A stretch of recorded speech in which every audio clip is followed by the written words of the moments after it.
본 말씀을 통해서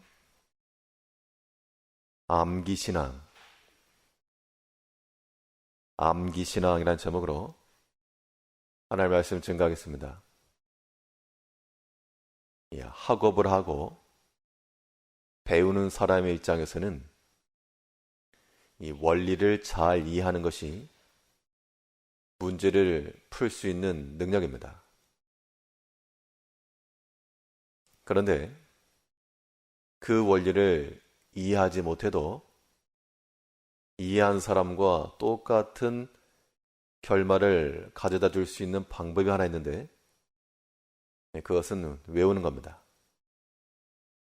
물론 무턱대고 외운다고 해서 그 지식이 오래 가는 것은 아니지만 그 입에서 자연스럽게 나올 때까지 반복하여 익히고 또 암기하면 그것이 또 하나의 지식이 되는 겁니다.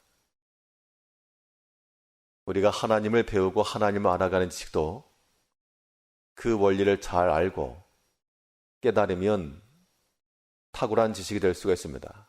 그런데 하나님을 우리가 이해할 수가 없고 다 알 수가 없기 때문에 우리 성도들에게 있어서는 암기하는 게 중요합니다. 외우는 것. 그러면 우리에게서부터 자연스럽게 나오기까지 익히고 또 숙지하고 있어야 될 내용이 무엇인가? 오늘 본 말씀을 통해 살펴보게 되면 먼저는 하나님의 생각이 나의 생각보다 높으시다. 그걸 기억해야 됩니다. 무조건 외우는 겁니다.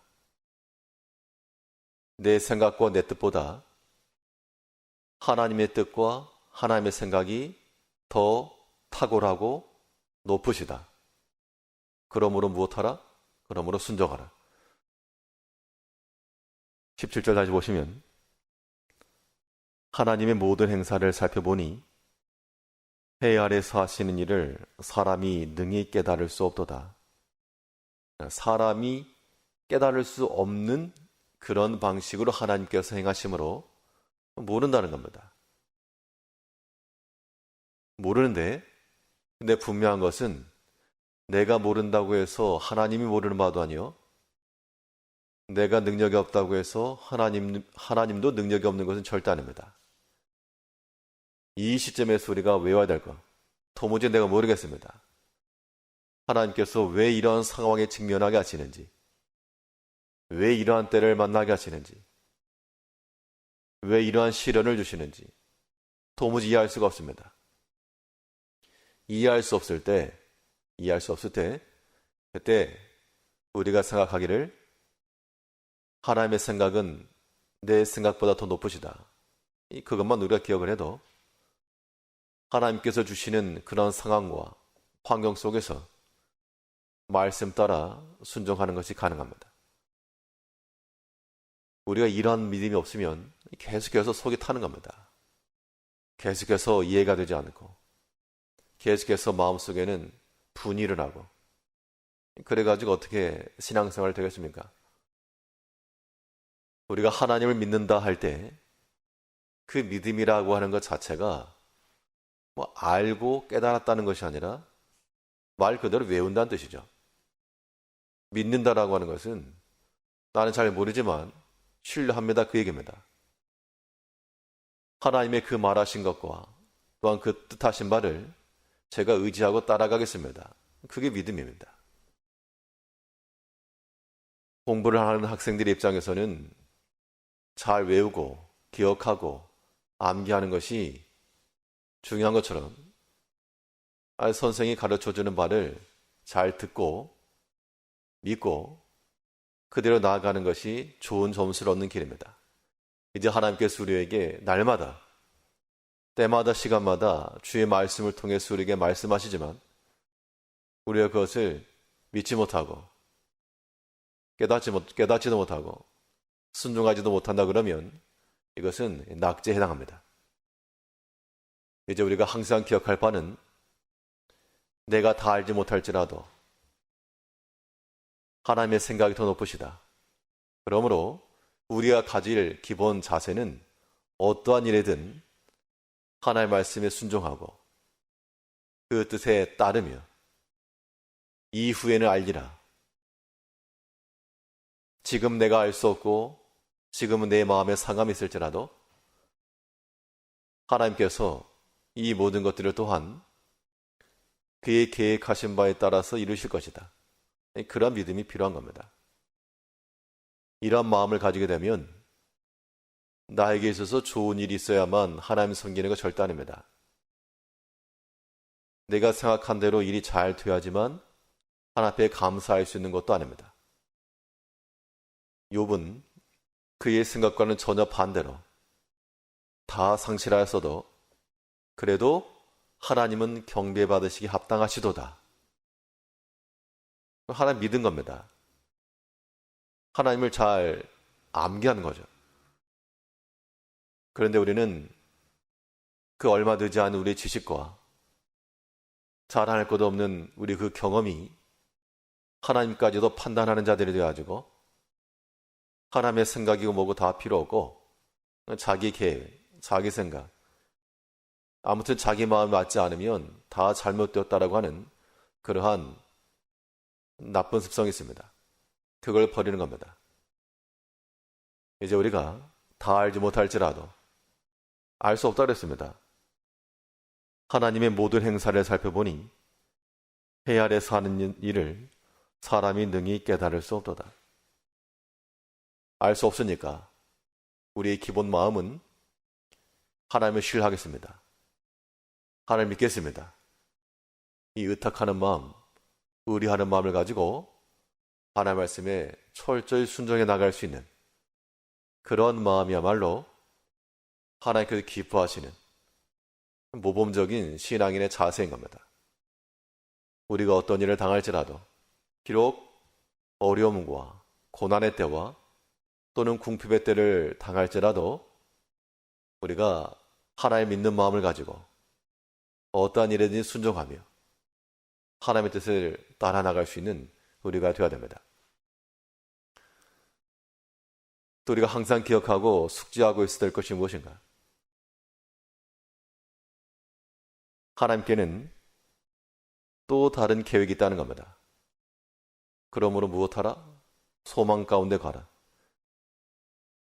내가 다 알지 못해도 하나님께는 내가 알 수 없는 또 다른 계획과 또 다른 뜻이 분명히 계시므로 우리는 어떤 상황에서라도 절대로 낙심하거나 절망으로 끝내는 것이 아니라 소망의 하나님을 의지하고 그 소망 중에 구할 것을 말씀하는 겁니다. 우리 17절 다시 보시면 하나님의 모든 행사를 살펴보니 해 아래서 하시는 일을 사람이 능히 깨달을 수 없도다. 사람이 아무리 애써 궁구할지라도 능히 깨닫지 못하나니 비록 지혜자가 하노라 할지라도 능히 깨닫지 못하리로다. 하나님이 하시는 모든 행사에 내가 비록 다 알지 못할지라도 비록 지혜자라 할지라도 깨닫지 못하는 것이 있는데 그렇다고 해서 하나님도 모르시는가? 하나님께는 우리가 알 수 없는 계획과 그 뜻이 있다는 겁니다. 그러므로 우리가 하나님을 잘 섬겨노라, 잘 믿노라라고 하는 것은 우리 마음속에 하나님 안에서의 그 소망, 그 기대감이 끊이지 않고 여전히 있어야 한다는 겁니다. 하나님께 소망을 두는 자들은 무엇하겠습니까? 하나님께 소망이 있기 때문에 하나님 앞에 나아가 구하는 겁니다. 그래서 우리의 신앙의 행위라고 하는 것이 그 의미 하나하나가 굉장히 깊은 신앙 고백인 겁니다. 우리 오늘 아침에 이렇게 나와서 하나님 앞에 엎드려 간구하고 기도한다라고 하는 것은 단순히 어떠한 시간을 정해서 향한다라고 하는 그런 연례적인 행사라기보다도 하나님께 내가 소망이 노라, 그 믿음의 표현인 겁니다. 그런 마음이 가지시고 우리 하나님 앞에 기도하는 겁니다. 우리 삶 가운데 일어나는 모든 일들을 보면 모릅니다. 다 이해할 수가 없습니다. 때로는 우리 자신의 일도 내 생각도 내가 때로 이해되지 않을 때가 있는데 하나님이 우리 어떻게 할 것인가? 모르지만 그래도 우리가 알 것은 내가 비록 알 수 없을지라도 하나님께는 또 다른 계획이 있으시다. 그걸 믿는 것이 하나님 믿는 겁니다. 우리 마음속에는 여전한 소망이 있고 여전한 기대치가 있고 그러므로 어떠한 일에든 낙심하지 아니하며 원망의 말 내지 아니하며 다툴 이유도 없고 분쟁할 것도 없습니다. 하나님께 또 길이 있으니까. 이것이 마지막이라 생각한다 그러면 그거 잊어버리면 끝이기 때문에 사람이 그거 상실하지 아니라고 악을 쓰면서 발악할 겁니다. 그런데 이거 없어도 또 있으면 집에 가면 또 있다. 그러면 그거 잃어버려도 그렇게 슬퍼하거나 과도히 낙심하지 않을 수 있습니다. 하나님을 믿는 백성들은 우리 마음 가운데 아픔과 슬픔이 있을지라도 하나님께 가면 또 있다. 하나님께 나가면 얼마든지 또 채워주신다. 그 소망을 가지고 그 마음의 슬픔과 눈물을 다시 한번 거두며 하나님 안에서의 그런 평안과 감사와 기쁨으로 살아갈 수 있는 겁니다. 이것이 하나님을 믿는 백성들의 모습입니다. 이제 우리가 하나님 하신 일을 다 알지 못하고 깨닫지 못할지라도 이해가 안 되면 무엇하시라? 외우시라. 내 생각보다 하나님의 생각이 더 크고 높으시니까 이해가 되지 않을지라도 그 말씀에 철저히 신뢰하여 순종할 것이며 내가 다 깨닫지 못할지라도 하나님께는 또 다른 계획이 있고 뜻이 있을 것이므로 소망 중에 하나님 앞에 간구하며 하나님께서 주실 것을 기대하는 마음을 가지고 마음에 언제나 평안과 감사와 기쁨을 가지고 하나님을 잘 섬겨 나가시는 우리 성도님들 되시길 바랍니다. 기도하겠습니다.